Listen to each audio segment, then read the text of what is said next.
Hello and welcome to a new episode of Other Record Labels. I'm your host, Scott Orr. Today we're going to talk about, are you annoying your audience? Now, first of all, the answer is no, you're not annoying your audience. And I'm going to explain, I want to dive into this a little bit. And this isn't a long episode, but I hope that it's slightly enlightening for you.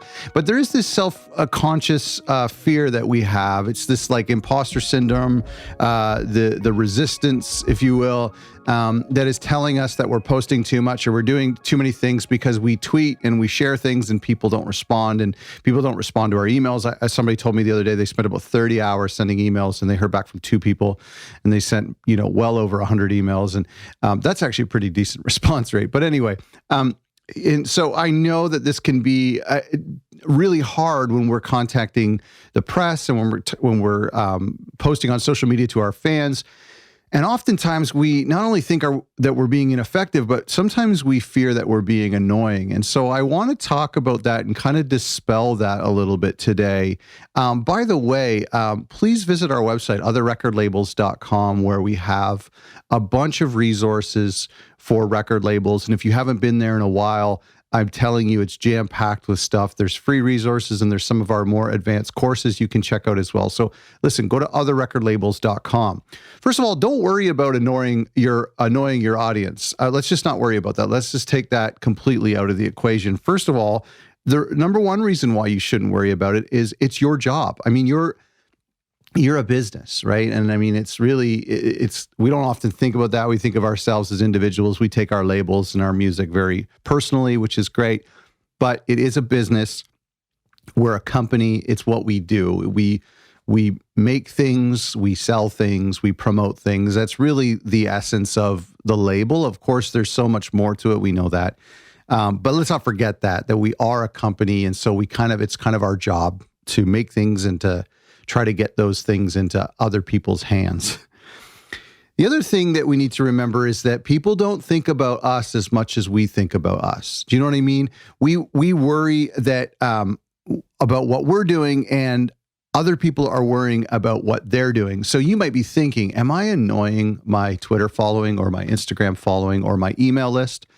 Well, they're probably worrying the same thing about whether they're annoying their social media following by posting too much. Everyone is so self-absorbed and so self-consumed that they're not really thinking about you. And so I often think, okay, I sent an email on Tuesday. Is it okay if I send another one on Friday?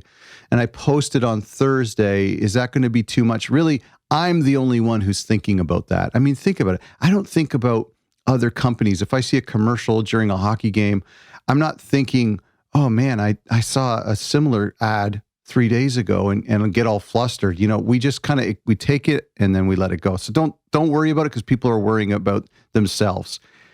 There's another reason why we shouldn't worry about annoying our audience is that there is a straw that will break the camel's back. Now, I've talked about this in the book and on the marketing course, but there is a marketing fact that it takes 7 touch points or 7 interactions with your brand or with your company before a customer or a potential customer actually makes a commitment or makes a decision. So whether that's goes and downloads one of your records or, adds an album to Spotify or a single to their playlist, or they pre-order something, it actually takes 7 interactions or 7 touch points. And so that could be something like as simple as a social media post. It could be something about their friend tweeting about your album. It could be a journalist who wrote about it in a publication they like. It could be that they heard a sync in a movie or on a TV commercial. All of these things add up, and some of them can be really simple. It can be really simple, like just a friend at a bar saying, have you heard the new such and such album? This is happening right now. There's like a TV show on Netflix, and I don't have Netflix for this couple of months. I've canceled it for a little while. And all of my friends, I've been seeing people tweet about this new show, and then 2 of separate friends at separate times texted me to watch it. And then I saw an article posted about it. And so obviously these are touch points. And so now when I get Netflix, I have to watch this show because I've just kind of been tipped over. And so the reason I bring up this 7 interactions thing is that one of these things that you do on either social media or on email or any of your interactions with your audience, one of those things might actually be the straw that breaks the camel's back, that invites somebody into your community, or they finally decide, okay, I'm going to go to that show on Friday night, or they finally decide to download the album on Bandcamp. So just be persistent, because you never know. You may think that you're being annoying, but your audience may actually want one more reason to be convinced. And I'll tell you what, I do this now that I know this to be true. I'll usually hear about an album from a trusted friend. And if I'm busy, I won't really check it out in that moment. But then I'll hear about it somewhere else. And then I start to wait for these touch points. And I think, okay, listen, if I hear about this one or two more times, that I'm actually going to go right now, sight unseen, and download the record. And so you have to understand that people are waiting for these touch points. So think of your audience into three groups. First of all, let me go back and recap those, why I think that you shouldn't worry about annoying your audience. Number one, it's your job. Number two, people don't think about you as much as you think about you. And number three, there is a straw that will break the camel's back. Customers need 7 interactions with your label, with your brand, with your company, whatever. You have to think of your audience in 3 groups. There are people who love what you're promoting, so you can never annoy them. There's people who hate what you're promoting, and they're going to disconnect themselves. They should unfollow you. And if they don't unfollow you, then that's their problem.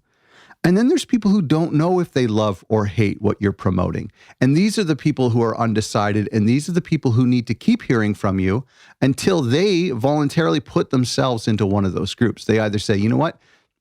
This music, this band, this label, this company is not for me. I don't like what they stand for. I don't like the sounds of their music. I just maybe don't like the visual aesthetics that they have. No big deal, no hard feelings. They unfollow and they're not interested. That's great. We need to know that. Or they could be tipped over to the other side and say, you know what? I've been seeing this label post. They post movies that I like. They post about visual artists that I like. They post about other artists that I like, and I love the music on their label, and I'm going to follow them, and now they never annoy me. There are brands and companies who have provided such great value. It's very simple, like a magazine that I really love. It's an independent publication, and they can send me emails all the time. They can post on social media all the time. I never get sick of them.